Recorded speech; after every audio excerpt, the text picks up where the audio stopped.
Right. Streaming live on Facebook. I can see that. Hello, everybody. So we're here today, and we're resuming our webinar series. Executive Republic is drawing on our pool of experts, and this is episode 4 of this series. And today we're basically going to be talking about innovation and diversification. We're in the second part of this conversation, and Andrew Klapka joins me. We're thrilled to have you again, Andrew. Basically, and a little bit about Andrew. He's the CEO of Transchem, who's leading company in the pharmaceutical ingredients and in the ingredient sector. He has a passion for innovation. He has a passion for innovation. He provides advice to Australia's SME sector, managing global innovation for Lafarge, a leading European multinational. Holds an MBA in international business with qualifications in innovation management. So who better to talk about this subject today? He's helping companies between $10 and $15 million turnover or revenue with the Australian Institute of Company Directors. We'll talk a little bit about that today. So they've been talking about the topic of innovation. So Andrew, welcome again. Today we're going to be taking up from last time, which we will actually go a little bit of revision just to remind anyone what we're talking about, and if in case anyone missed it, of course. So welcome and thanks for joining us. Yeah, look, thanks for having me. And yes, it's interesting what you're saying about the innovation and the opportunity it presents to businesses, particularly in the current climate. I myself was attending a webinar yesterday with the Institute of Company Directors, and there's a range of expert panelists there who were one of which was located in the midst of it all in Europe, an Australian chap. And one of the interesting messages coming out of that was that whilst, hopefully Australia as a business environment is well and truly turning the corner now and things will return to normal over, the medium term, the skills we learn in having to adapt business models to strengthen and make the business, to use a well-worn word, resilient in this climate, these are skills that one should perhaps consider carrying forward into the future, even when the pressure's off. The fact that we've learnt to be more flexible, more adaptable, and perhaps more observant in looking for opportunities to innovate within the business. This is a capability, if you like, that we are building as a result of that. So, and that was seen as one of the this is certainly something that's seen as one of the advantages. Yeah, sure, nobody would wish the situation that we've experienced to be in place, but given that it has occurred, what can we learn from this, and what can we take forward with us forever and a day that helps us strengthen our competitiveness in our individual businesses? So that was quite a strong message, and I think a very interesting one as well. And you articulate it well. I think it's an absolutely a hot topic, and whoever you're talking to, it's on the tip of everyone's tongue. And I think people may even have experienced their own step change or breakthrough of their the concept of innovation and done so successfully without even really putting a tag on it as innovation or diversifying. They just might even call it survival, if you like. Yes. And I agree with you that now people have actually experienced the change and some drastic change I've seen in some businesses. I'm sure you've been the same with your, the people that you're in touch with, but some it's not so huge, but some it's been rapid. I mean, I know that your business Transchem itself has had that culture, and that's what we're going to talk about today. We're going to talk about culture and mindset in the business, and really how to build successful culture and process. Yes, absolutely. Innovation, yeah.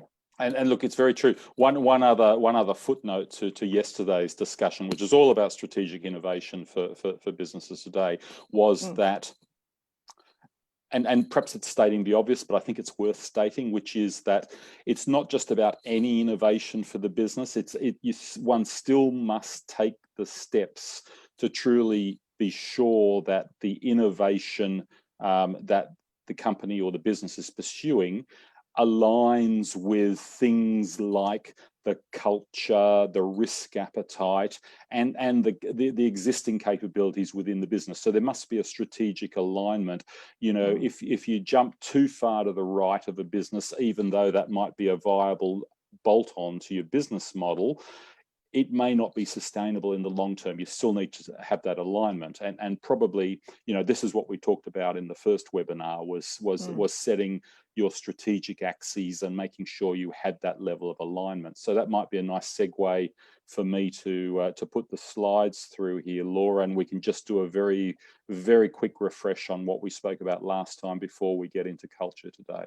Yeah, that's a good idea. You know, I think, yeah, what you're saying is absolutely true. It's where people fall down, and not staying congruent with their values and brand really confuses not only your trusted, you know, customer and client. It's also confusing internally as well, because people just sort of don't understand often when the leadership changes and there's no real alignment with what they understand as, you know, the business and its values. Yeah, and again, a very relevant point, because setting that culture within your business is all about your not only your customer base, but also, very importantly, your staff within the business understanding why you're doing what you're doing and buying into it. And these are some of the first steps, as we'll talk about shortly. Yeah. So you should be able to share your screen. Okay, so let me do that right now.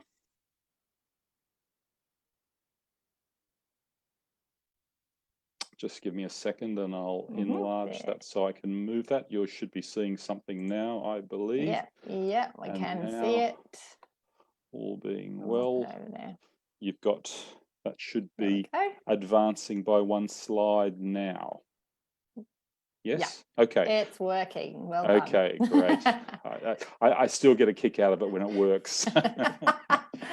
Okay, so look, just a quick refresher, as promised, that, you know, the reason why we're talking about this is really, oh, sorry, forgive me, I'll go back.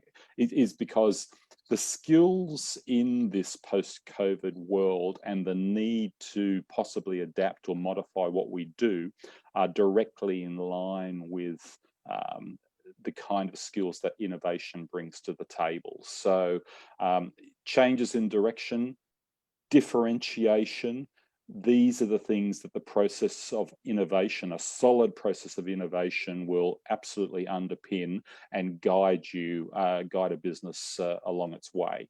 So that's the connection between the current business environment and innovation, and the purposes of these few webinars is really about trying to help particularly small to medium-sized enterprises, because this is often where resourcing means these businesses are perhaps a little bit more challenged. Though, as I've said before, some of the people on the webinar I shared yesterday were definitely from, you know, the publicly listed end of town, and boy, do they have some of the very same challenges happening there. So this is what we're talking about. So overall, the program of 4 webinars, excuse me, is really a framework, and it's so important to get the framework right around this.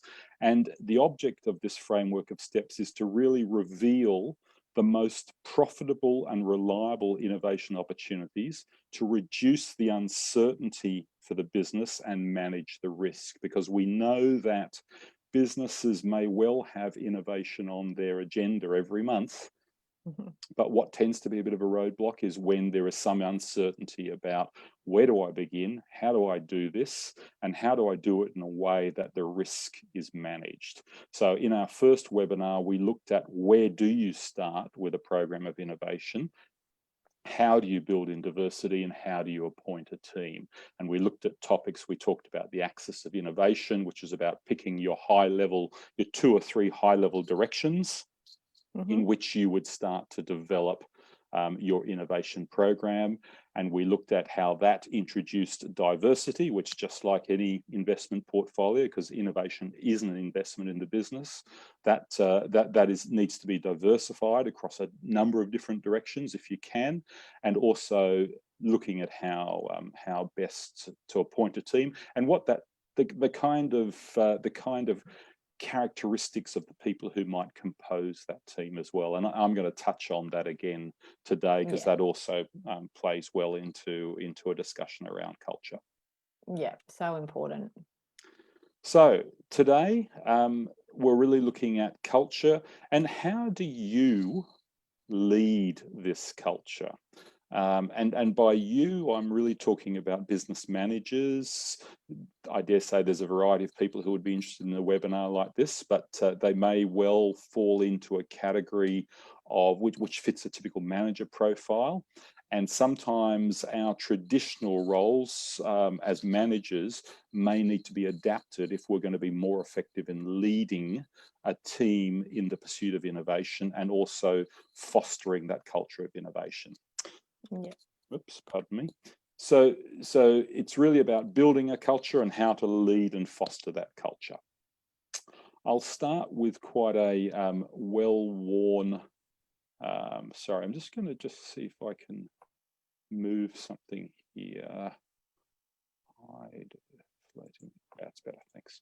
Whoops, and again, I'll come back. I'll use a term that is quite well known, I think, which is culture eats strategy for breakfast. And this is something that most businesses are aware of.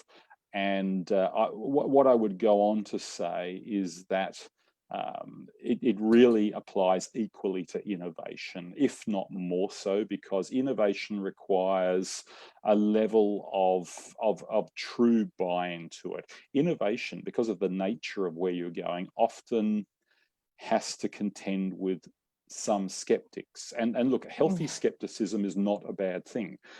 But at the same time, if you want to promote a culture, you need to always be communicating very well in order to be maintaining the buy-in. In my years with a very big international company running into innovation from the top of this enterprise, it was just absolutely, my relationship with marketing and communications was vital to keep the communication going so people understood what we were doing and why we were doing it and how we were doing it and where we were succeeding and also where we were failing, because people were really people understood through this communication process that we weren't going to win on every single element of the project that we were pursuing. But what you're looking for here, it's a cultural foundation, and there are two very important ingredients, and these are belief and passion. True believers, people who really believe in and enjoy the process of innovation are very important ingredients to it. And there are three ways that we can go about winning the hearts and minds of staff and stakeholders in the business.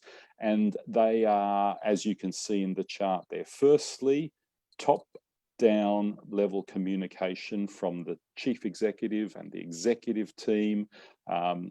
What I call the mission and the mantra is very, very important, not just as a one-off, but on a regular basis there. So people are talking about what's happening and they're talking about how it aligns with your strategic axis. So a point to note here is that it is often best to have your separate, what we covered in the first webinar, the workshops around determining the strategic axes, which includes the innovation team and the senior managers. This is done before you go public within the business on where you're going with the innovation program. The reason being that when you do start your top level communication, you can be talking very specifically about whether you're looking for innovation in the area of, it could be a new sub-market that you're targeting, that you're looking for opportunities, or it could be under the heading of sustainability. It could be something that's an internal manufacturing process. But whatever you've chosen from your strategic axes to pursue, when you come to communicate, it's good that you're communicating on those kind of specifics at that early stage. So top level communication is important. Secondly, cross-functional engagement, bringing people in from all corners of the business and all functions of the business. And then thirdly, communicating on the quick wins telling the stories. This is great, good and bad. This is good about inspiring people. And I'll expand on these 3 points a little bit now. Yeah, it's so important. It's where you see people go wrong on both ends of that, isn't it? By over communicating at the wrong time to the wrong parts of the business, because then that can sort of lead to a little bit of uncertainty, I guess. I guess they get uneasy with that when people are chopping and changing their mind, and they don't understand that strategic conversation that needs to happen. So people were oversharers and then undersharers, because then so much goes along with innovation where it takes time, and people forgetting to sort of communicate along the way means people feeling like, oh, well, where did that go, that one? Yes, I think it's exactly, really exactly. important. And generally people do understand that if you've got a portfolio of 2 or 3 projects, or a number of different sort of customer groups within each of those projects, let's imagine that not all of them are going to be winners, and that's something that sometimes management's a bit wary of, so they under communicate, and that's just a mistake. You've got to give plenty of credit, provided you've really got a good level of buy-in and excitement and belief from your team through good starting communication. People will understand that innovation is not a perfect science. Yeah. So if we look at communication from the top, and I've just put a few examples there. One which everybody's very familiar with is Facebook there, and Mark Zuckerberg is indeed, with many others. The head of Amazon is what's his name, Bezos, excuse me, my name escapes me, but these people are legends at messaging about innovative directions, and in doing so, it's all about inspiring the many teams across the organization. So the kind of headlines that a business can communicate around and set the culture are things like the business's aspiration. Why are we pursuing innovation? That's not always obvious, by the way. There was one small business I think of recently. The business really didn't want to engage in innovation, because some businesses see innovation as potentially introducing a level of uncertainty or threat. So as you were saying a moment ago, Laura, if you don't tell people why you're pursuing innovation, it's something that can create difficulties later on. So this is a strong message to choose at the beginning. And then where the focus of your innovation will be. So don't be too high level. We're doing innovation for this. If you just leave it at that, the more specifics you can give, the more credible, the better the buy-in. So if you can talk, as I said, about those 2 or 3 selected axes of innovation and why you've selected those. Why have you selected product development on this particular customer segment and with a strong sustainability benefit? Why was that chosen? For example, this again will elicit greater understanding and greater buying. You'll also at this stage by now have selected your leadership team for the innovation program, and look, even if that's remembering we're talking about small to medium-sized enterprises here, the suggestion you'll probably have somebody who's dedicated to the innovation team. And in SMEs, we can't necessarily afford to be bringing on extra staff for this. So most people on the innovation team will probably have a day job, which is their normal job, but they are actually dedicating some of their time to being on the innovation team as well. Okay, so in announcing who those people will be on the leadership team, that's another topic for the top-down communication. And then lastly, there is, it's usually relevant to talk about some kind of measurable goal. Now, there are some classic metrics for measuring this, one of which I've mentioned there, which is really looking at things like the percentage of revenue growth that is derived from NPD. It may also be other metrics too, not so much revenue output, but it may be some of the input metrics, which are quite important. So it might be the number of new products that are being explored, or it might be the number of experiments that have been conducted so far within a particular segment as well. So these kinds of measurable goals, you can choose these well, and they're good to communicate around, and they can change too. They don't have to be locked in. What you'd have to be a little bit wary of is not setting something that, people need to understand that innovation can take a little bit of time. It's not like you're going to have necessarily, 8% of annual revenue increase in the next 12 months. I mean, that'd be nice, but the reality is it may not be that way. It may be more of a step change along the way over a slightly longer period of time. Yeah, and do you think that's a trap sometimes for people because they haven't set that out, really understanding that, the goals have to be gradual, and that could be sort of a way that people get, I guess, disillusioned with the process. And then the other part is also, I guess you probably will cover it, but thinking about, if there's likelihood that this might cannibalize some of your other products, that then, understanding that is really important, isn't it? It is. You have to look at all of these issues, and these come down to your business cases when you get further down the track of, so obviously a product that's going to be so significant in cannibalizing another product, there may be one that you decide to leave by the roadside and not pursue. Okay, or there may be another way to modify it so it addresses another segment there. But that's why I say you may have one high level, which is more of a medium term 3-year goal, but when we go along, the way we're measuring performance will be very fluid and very flexible.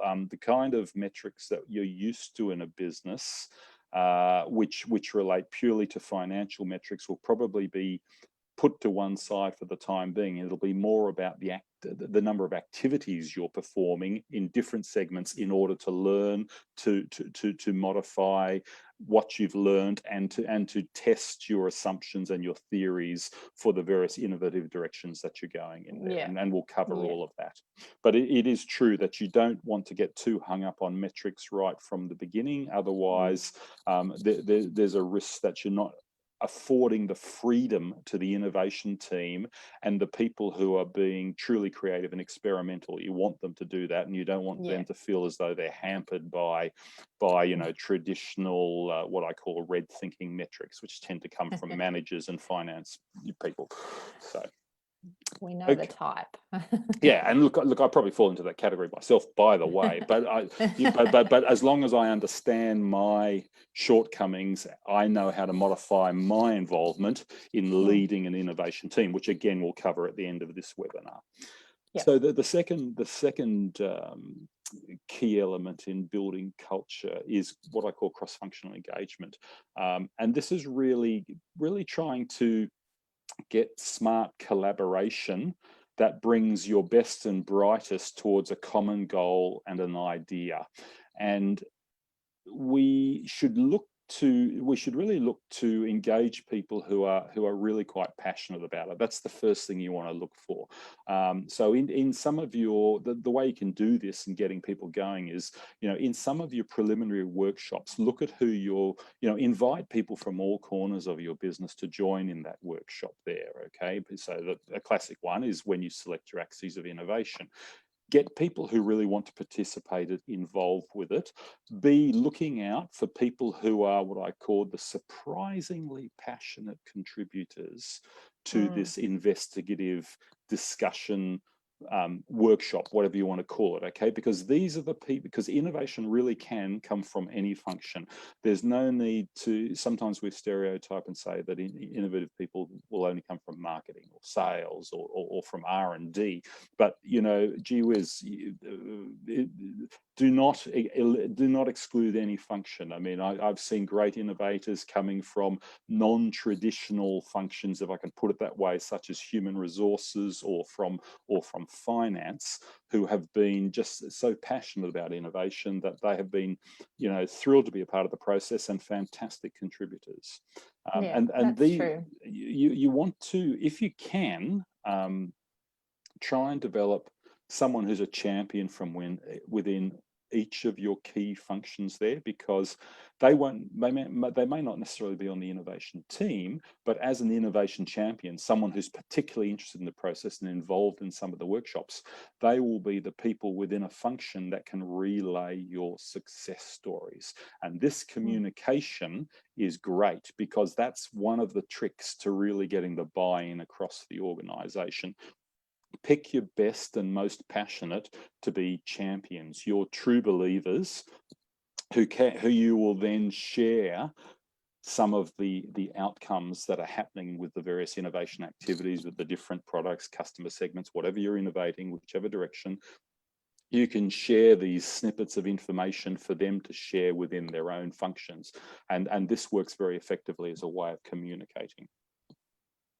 You might touch on this, so tell me if you do, but just even the choosing of the people in the project is really got to be at some point bringing in people who it affects as well, because you might stumble and find yourself way much further down the track than you should be, and then find out that there's a reason why it can't happen operationally or logistically and things like that.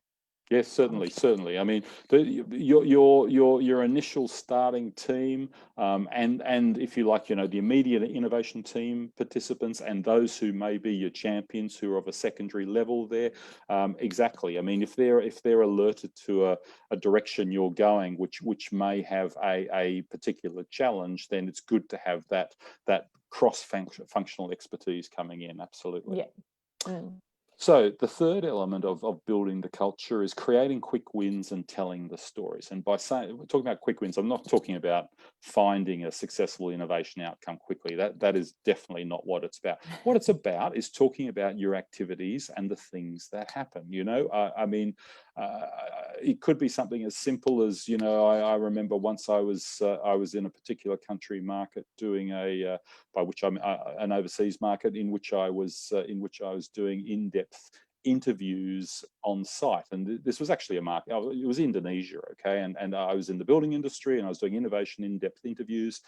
And because I work for a very large French building organization where safety was of the absolute highest standard, when we arrived onto a job site in Jakarta, we were dressed in high-vis PPE gear. We looked like someone, compared to everyone else at the time, this is some years ago, it's changed now in Indonesia, but at the time we looked like men from Mars. But it was because we looked like, people used to think we were actually immigration inspectors or something or other. But we were there for various reasons, one of which was doing, trying to really test innovation assumptions on the job site there. But it was in talking about this story and talking about how that actually acted as a magnet to draw in a lot of interest to what we were doing, and actually got us some of our richest interview results. It was telling this little anecdote back in the business, back in head office in Paris, that it really spread as because we had some very senior managers with us, and so that's always of interest kind of thing. So to see senior managers involved in a sleeves rolled up, hands-on innovation activity, and with the slightly humorous twist to the story, that was a simple story to tell about innovation that showed a number of things, that were really being thorough in how we investigate it, that we've got the most senior people involved in the process, and fun things happen, and that worked well. So it's these sort of things. It's when you do the workshops and you find you get some fascinating things that you learn. On another time, I was involved in focus groups with a number of women in the Philippines. And the reason why is that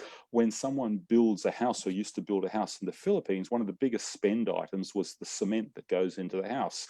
And because so many Filipinos work in other jobs around, it fell to the wife of the household, who was really the project manager of all the trades and the products they were buying to build their own house. So it was, again, an interesting little something that was a little bit different to what was traditionally known, and it formed an interesting story again about how innovation is working in the business and what we're learning. So it's through practical innovation events with interesting and visible results. If you start to share these and you talk about them, it helps to spread the innovation culture.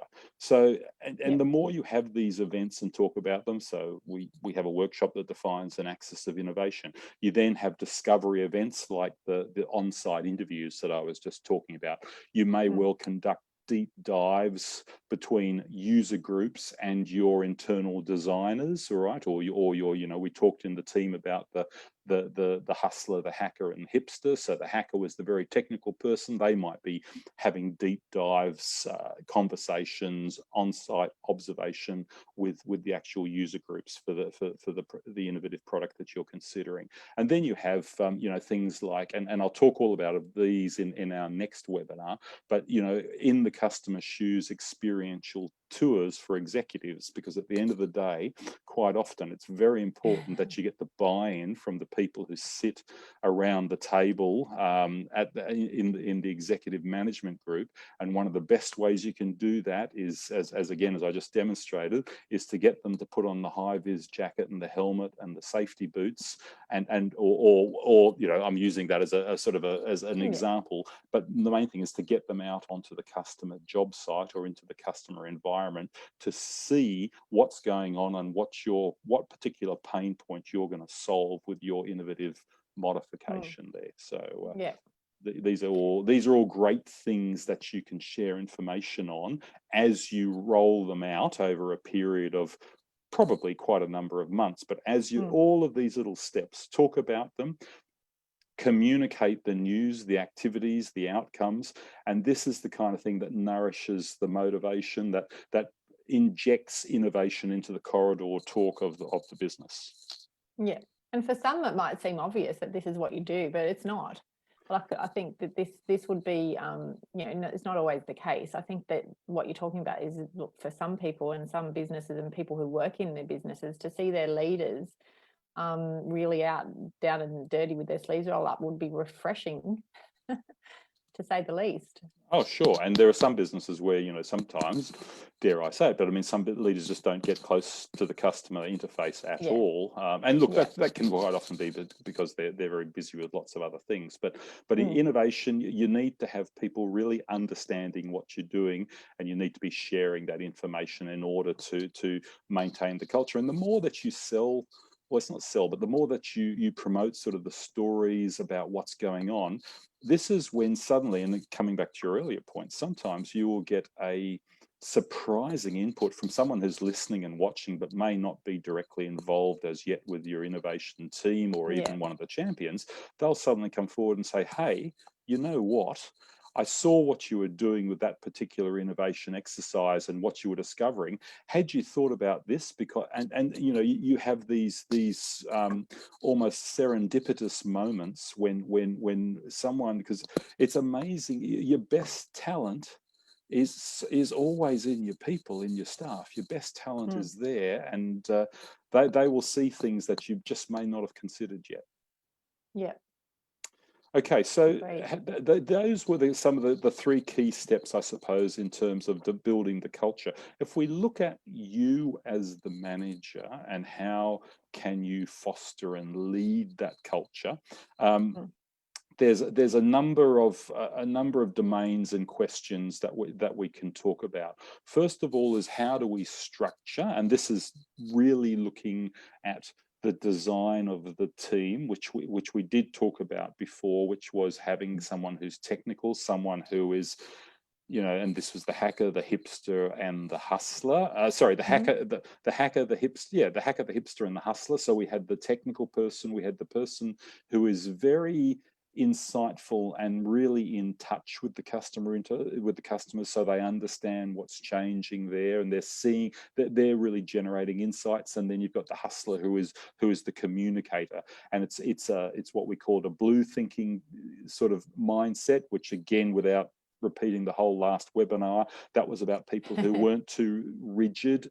You're really giving extraordinary flexibility to this team to look, to make assumptions, and to explore and experiment. And you need people who can really embrace, as a philosophy, they can embrace uncertainty. So one of the things that we're talking about all the time is that this is an uncertain process with innovation.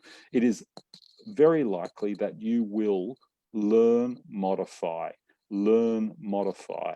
And your end game that you're seeking is what some people will know as the MVP, which stands for the minimum viable product. That's what, and you know, I say product, but it could be a service as a product, of course. But this is where we're looking to, through the process of learning, creative thinking, and rapid experimentation, we're looking to come up with and prototype MVPs, which we can test in the market, but the whole process is quite uncertain. So we need to be very comfortable with that uncertainty and comfortable with the fact that we will change often, probably, before we come to what is the successful outcome. How do we set strategy? This is, again, it's about speed of learning and being prepared to pivot, being prepared to modify what you've learned so far. And the faster you learn by doing low cost experimentation, the more you'll pivot, and the quicker you'll come to what is probably your minimum viable product there. How do we get engagement? This is very much about the human resource and the organizational behavioral domain. And this is really inviting everyone to participate. So these are sort of the philosophies that underpin the domains which underpin the framework, the right kind of framework to set culture for an innovative culture there. Lastly, and mostly importantly, is how do we lead it, the leadership? And the key point here, and I will dive a little bit deeper into each of these, is to be and this is a term that's used by a number of key institutions now, be the chief experimenter, not the chief decision maker. So if we come back briefly to have a look at embracing uncertainty, as I said, we've got the hacker, the hipster, and the hustler, technically very savvy. So this is your team composition. So we're picking people who are told at the outset by their nature are used to being quite flexible, innovative thinkers, in touch with the market, and strong communicators, people who can pitch the concept. And all of these people can embrace the concept, if I can put it that way, but be prepared to change it. Okay, we can't become wedded to concepts because concepts will evolve as you go through this process. That has to be expected. So expect to learn, to modify, and pivot. So embrace uncertainty. In many respects, the composition of this team is very much, I mean, we're familiar with the term startup. It's typically in an IT, I suppose.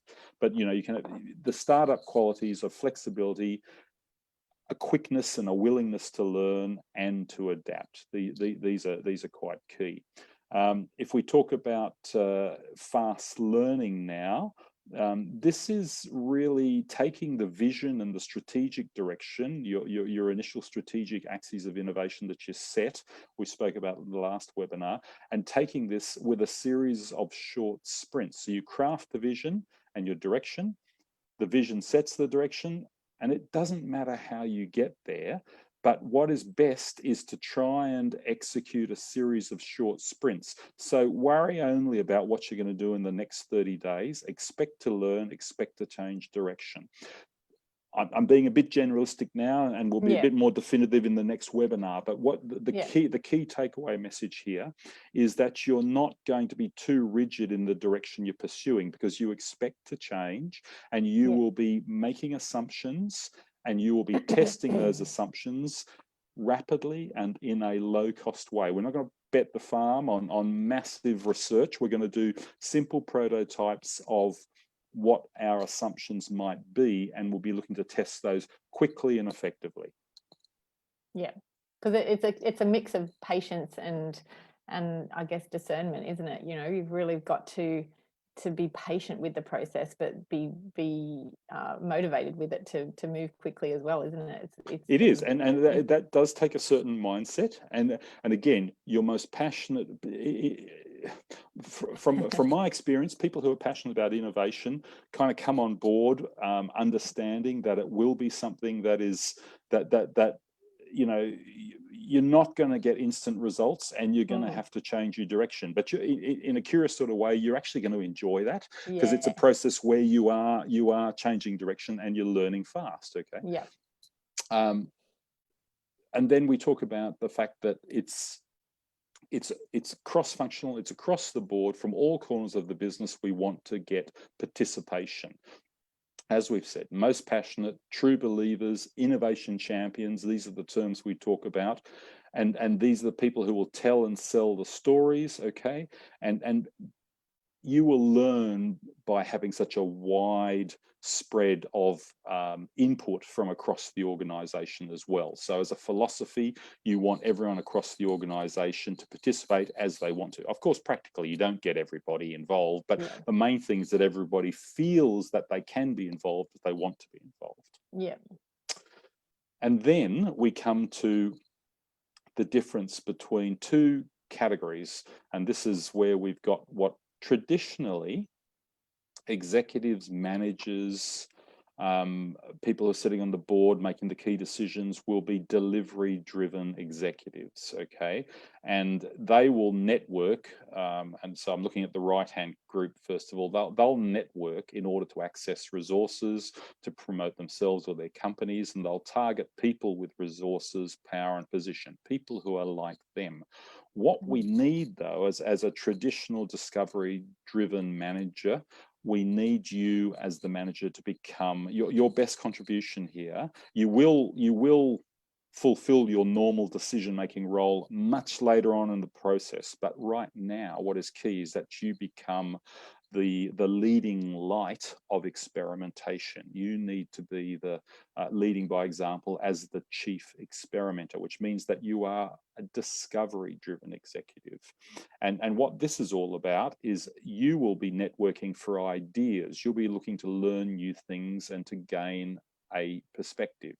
One of the terms I'll talk about in the next webinar is a word called association. So this will be where you'll be looking at non-competing businesses. You saw this in the strategic axis we spoke about a month ago, is you can look to associate. So the example I gave then was, if you're, at one point I was a manufacturer of plasterboard and also plasters, building plasters, and through association with people who manufactured dental plasters, I was able, or the innovation team were able to learn about developing a very high quality eggshell finish for building plasters. So it's through, but it took someone at a high level to open the door to go and investigate and observe the process in this dental plaster manufacturing business. And it's this learning about new ideas, finding and testing ideas that a discovery-driven executive gets behind and facilitates. So that you start looking for interesting people and companies with different backgrounds and perspectives, people who are not like them, but you're looking to try and find examples and business models and products and processes, manufacturing processes perhaps, that will serve the kind of innovative direction that you might be looking to pursue with a particular product or business model. So you are leading by driving experimentation. You become the chief experimenter now, and less so the chief decision maker or being delivery driven. It's about discovery driven executives. Yeah, I like that. That gives permission without obvious. Well, I am stating the obvious, isn't it? But that gives permission for the rest of the team and business to be the same. Yes. If you're leading like that, obviously leading by example. We talk about it, but that's exactly what you're saying, isn't it? It is. And look, later on in the process, webinar 4, we will talk about when we start to become selective. So we're at this early stage. We haven't even really started discovery yet. We're still setting culture, right? We want the minds to be as open as possible for observation and learning and consideration. Very important. So the last thing we want to be doing is setting up sort of rules and constricting that process there. So experimentation, capital E, it's all about that. And if the traditional operational manager becomes that, fulfills that role, that's a great first step. Yeah. Right. So yeah, discovery driven.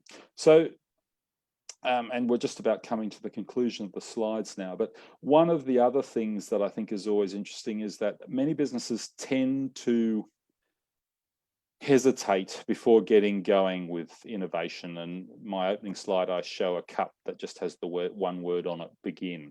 And the reason I do that is it's as a general principle, the sooner you get going, you don't have to be perfect to get started here, okay, with your processes. The sooner you start, the better. And there was a great, what inspired me was something that was written down by quite a famous French author, Guy Maupassant.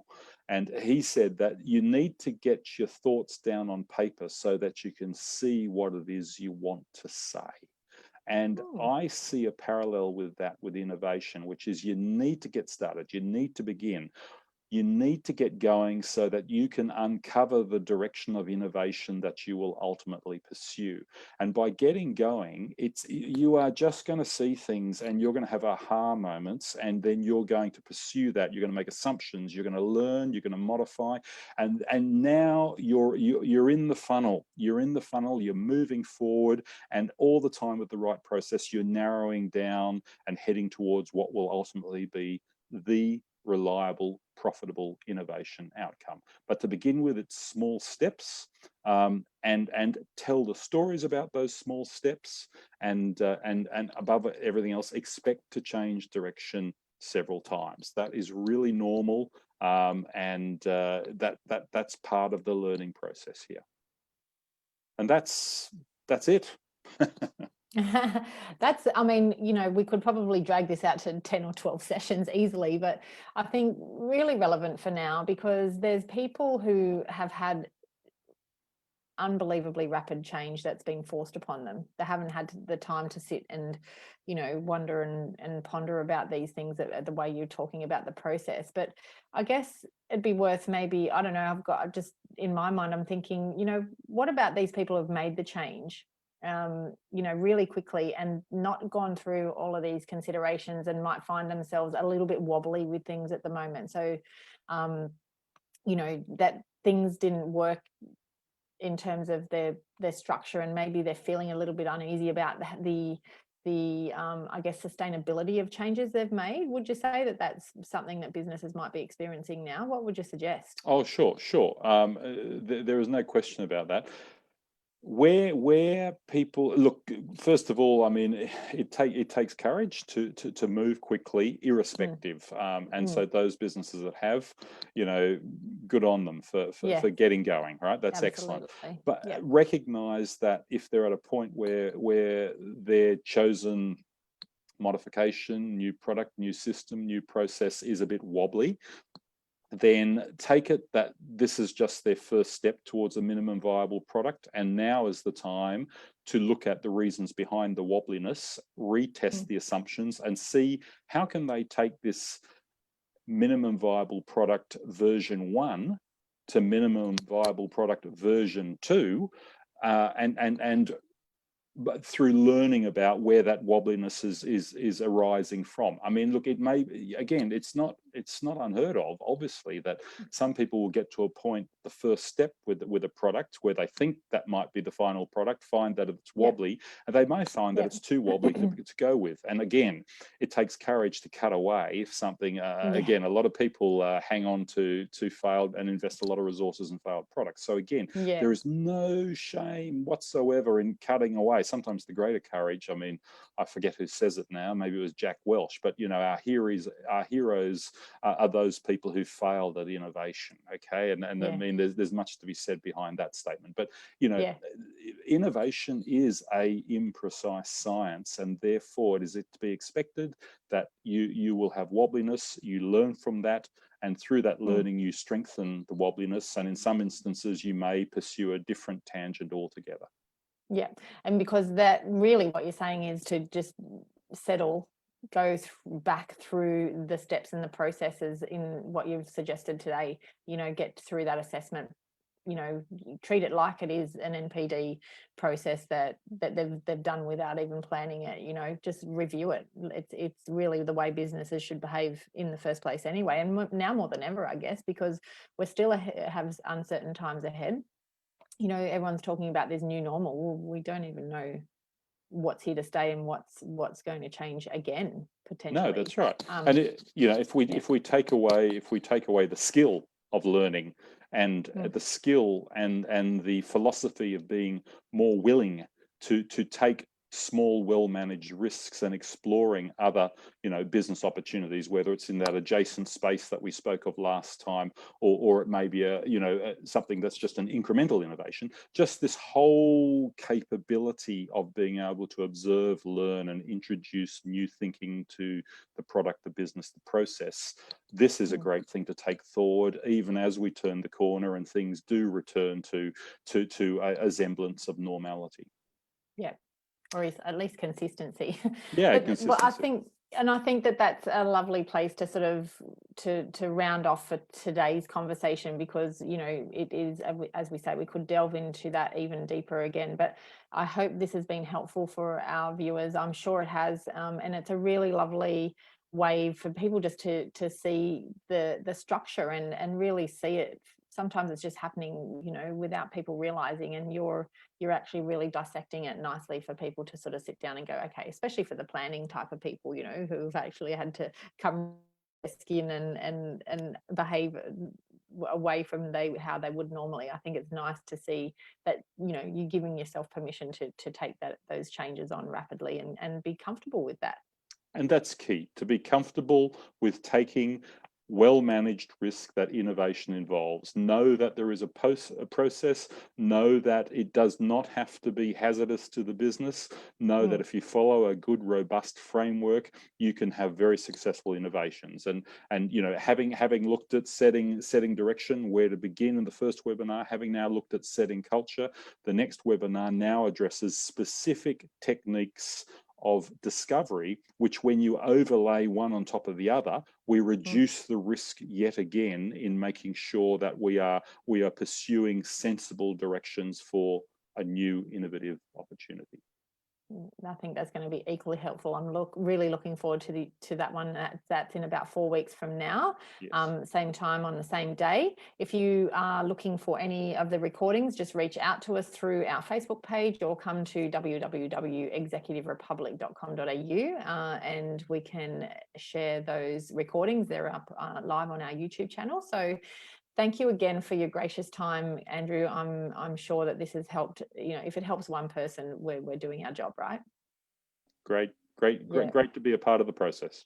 Yeah, thanks so much. Take care, and we'll see you in a few weeks. Okay, thanks, Laura. See you later. Bye. Bye now. Bye.